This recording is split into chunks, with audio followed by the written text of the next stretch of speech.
everyone, welcome back to Top 5 Fridays. My name is Jerry from Kill the Cast, and today we are looking at Top 5 Meta Horror Movies. Now, a meta film is a film that recognizes that it's film, it's dealing with filming.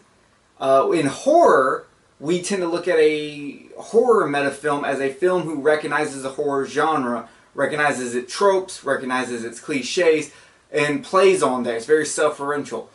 You should know what meta is. So without that, we are going to go ahead and jump into it. And we're going to start with, I'm going to knock an easy one out. The Rise of Leslie Vernon Behind the Mask. It is a slasher film that recognizes that the slasher films are real. Jason's a real person. Michael Myers is a real person. And this guy, Leslie, is trying to be a slasher film, and a film crew comes out there and records him doing it. It's fucking fantastic. It's a great little homage to the slasher genre. It's a fresh breath of life, and I love it. It was also one that I had not seen until Watson said something about it, so shout out to Horror Corridor. Number 2. As you know, I don't have Leslie Vernon Rise because I'm waiting for the Scream Factory release.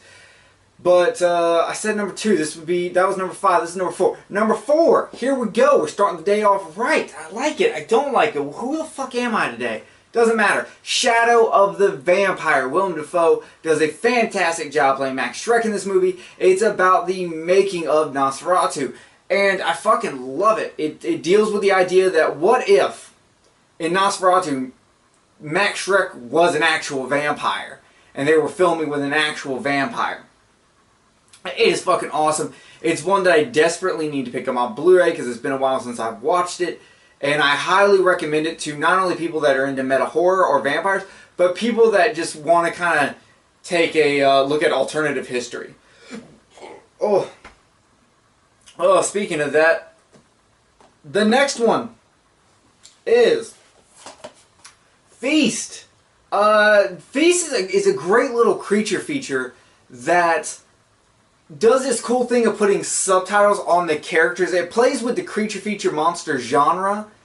Plays on the tropes that characters are. Plays on the trope of like the monsters themselves. And it's one that is, you gotta see. I'm not saying it's the greatest movie of all time or anything like that, but it's definitely one worth watching. The subtitles that they put on each character as they introduce them are fucking hilarious. And you definitely need to watch it because it's great. Thank you, Wes Craven, Matt Damon, Ben Affleck, and Chris Moore, because I dig the shit out of this one. Next up, number 2, Cabin in the Woods. Not only does it play on many horror tropes and horror genres, but it's by far one of the most entertaining movies I've ever sat down and watched. Guessing the ending, guessing the plot twist.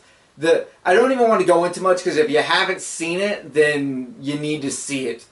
It is absolutely fantastic. Not only will you get to spot all kind of different references to different horror movies, but just the way they go about it, the ending, all of it is just amazing.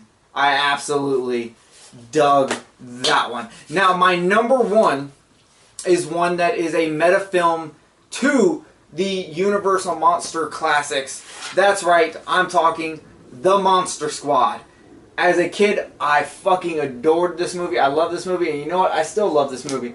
My movies are falling over here. Okay.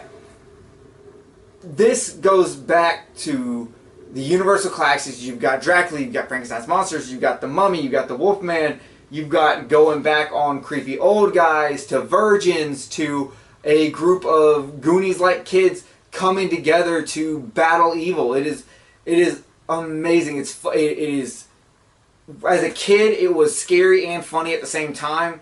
Nowadays, it's just really entertaining and really funny. It's not really scary, but you can see how this would scare a kid easily. You have to see it because 2 things.